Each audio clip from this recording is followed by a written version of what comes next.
Hi, I'm Max Bard, and today I want to take a dive into one of my favorite films, Inglourious Basterds, written and directed by Quentin Tarantino.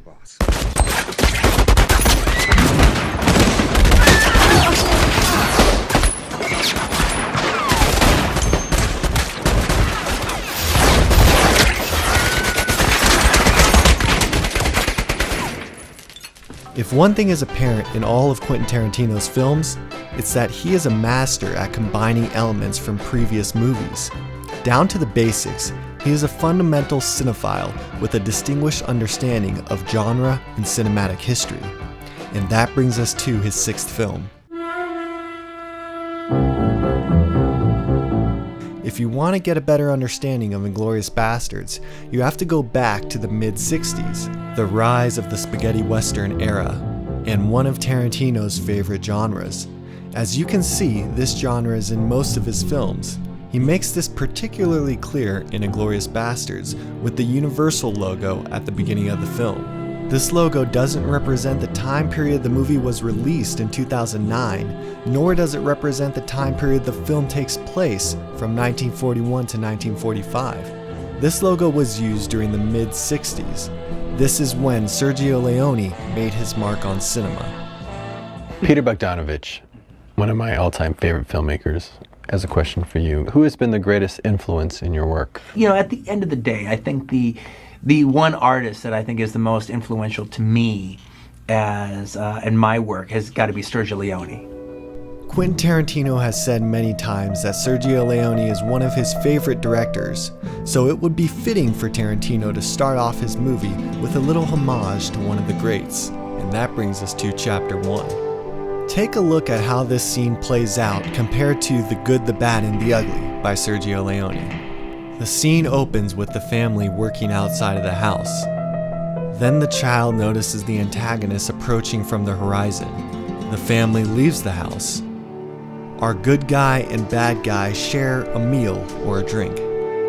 An interrogation ensues and tensions rise. And then finally at the end, the scene ends with a shootout. Intertextuality in film is simply when a writer or director references his or her film via another media, such as film, TV, music, or the like. By establishing intertextuality in the first scene, Tarantino sets the record that this is no World War II historical film. The next scene references The Dirty Dozen, a man on a mission World War II thriller.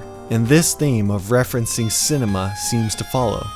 Eli Roth, a horror director responsible for Hostel and Cabin Fever, plays a horror-like character bashing heads to a pulp. Brad Pitt talks about stupidity of fighting in a basement. You didn't say the goddamn rendezvous in a fucking basement. I didn't know. You said it was in a tavern. It is a tavern. Yeah, in a basement. You know, fighting in a basement offers a lot of difficulties. Number one being, you're fighting in a basement. Harvey Keitel plays a wolf-like character while he's on the phone. We'll get in the truck, drive to our lines. Upon crossing our lines, Colonel Landa and his man will surrender to you. You will then take over driving of the truck. Enzo G. Castellari, the director of the original Inglourious Basterds, even makes a cameo inside the theater. We also get references to Cinderella, King Kong, Sherlock Holmes, and the list goes on. Not only does Tarantino reference other films, but the film industry is baked into the plot. The success of The Bastards is reliant on a movie critic and a UFA movie star that take on Operation Kino. Kino meaning cinema in Russian. The Bastards changed their identity to Italian filmmakers, Antonio Margheriti being a famous historical filmmaker himself. Come si chiama lei? Antonio Margheriti. Ancora? Margheriti. And Shoshana makes a film inside of a movie theater she owns in order to destroy the Third Reich by burning down her theater with nitrate film. As Salon Stephanie Zacharik suggests, in a film culture informed largely by mindlessly enthusiastic fanboys, maybe we need Tarantino and other filmmakers who, like him, have some knowledge of the past. So what's the big deal? Tarantino uses intertextuality in all of his films. However, what sets this one apart is his use of hyperreality. As the French theorist Jean Baudrillard puts it, hyperreality is the inability of consciousness to distinguish reality from fantasy, as the two become blurred into one. There are many examples of hyperreality today, from reality TV to movies like The Matrix. By using real people like Hitler, Winston Churchill, Joseph Goebbels, and real events of World War II, it makes it hard for the viewer to distinguish if any of the events in Inglourious Basterds actually took place. Of course none of them did, but Tarantino plays with this idea of mixing cinematic history with real-world events and people to create a more influential message about film. This isn't a historical movie, nor is it a movie about rewriting the events of World War II. It is a film referencing historical films to show the power of cinema. I like that it's the power of cinema that fights the Nazis, but not just as a metaphor, as a literal reality. Metaphor, a thing regarded as representative or symbolic of something else, especially something abstract. What is the metaphor Tarantino is alluding to? Is Tarantino using cinema to reveal hidden message? Now really quickly, just stick with me on this one. In 1994, Pulp Fiction received the highest award at the Cannes Film Festival in France, the Palme d'Or, but got second fiddle to Forrest Gump in the Academy Awards. In Inglourious Basterds, the Third Reich, a supercilious organization with the stated goal of advancing Nazism, is burned to death while watching a movie that panders to them. Is this an allegory to the Academy? A supercilious organization with the stated goal of advancing motion pictures? If we take that Lieutenant Aldo Rain is an allegory for Tarantino, then we can make these connections.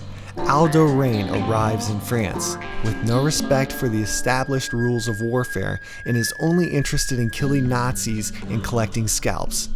Tarantino goes to Cannes, France with Pulp Fiction, a film that broke the rules of story and is only interested in taking home the grand prize. Is Hans Landa an allegory to every other producer capable of following the rules but is so interested in winning he will do anything to win Best Picture? Even if that means putting all integrity on the line and whining and dining those that make the final decision. If this was his point, then the last scene could be interpreted as Tarantino metaphorically carving his mark into the Academy. Or was Inglourious Basterds made to cement his place in cinematic history? Either way, with these views in mind, the way Tarantino infuses intertextuality with hyperreality in Inglourious Basterds makes a distinct connection with cinematic history and allegory, therefore helping us understand the power of cinema. Whether it be for bad, like the Nazi propaganda films, for good, as in ending a world war, or to get his own message across through hidden metaphors. Whatever your view on Inglourious Basterds may be, it is obvious that Tarantino made a film more complex than most imagined, which could be why he was so proud of it in the first place. In that case, the statement posed by the film's final shot, a signature Tarantino angle, makes utter sense. You got something, you bitch? I think this just might be my masterpiece.